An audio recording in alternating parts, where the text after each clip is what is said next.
ଶ୍ରାବଣ ମାସରେ ସମସ୍ତଙ୍କ ମନରେ ଆସେ ବୋଲଭମ୍ ଯାଇ ଶିବଲିଙ୍ଗରେ ପାଣି ଢାଳିଲେ ମନସ୍କାମନା ପୂର୍ଣ୍ଣ ହୁଏ। ହେଲେ ଆଜି ଏକ ନିଆରା ଦୃଶ୍ୟ ଦେଖିବାକୁ ମିଳିଛି।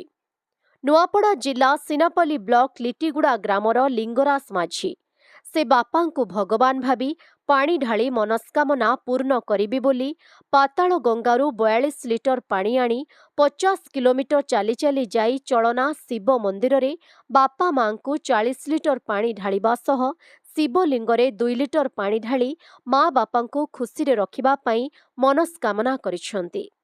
ସେ କହିଛନ୍ତି ଜନ୍ମ ହେବା ମାତ୍ରେ ପ୍ରଥମେ ମାଆକୁ ଦେଖିଥାଉ, ତେଣୁ ମା ବାପା ହେଉଛନ୍ତି ପ୍ରଥମ ଭଗବାନ।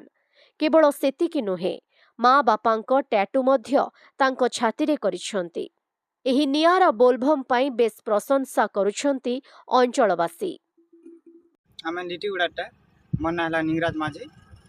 ମୁଇଁ ପାତନଗାଁ ପାନ୍ ଆଣିଛେ ତନଲାତେ ଡାଲବା ଅଛି ଯେ ପହେଲା ଆମେ 20 ଲିଟର ଡାଲୁଛୁ। ଏଇଟା 20 ଲିଟର ପ୍ୟାନ୍ ଆର୍ 1 ଲିଟର ଅଛି ମହାଦେବকে ଡାଲବା ଅଛି। ଯେ 20 ଲିଟର ଅଛି ସେଟା ମୋर ମା ବାପକେ ଡାଲବା ଅଛି।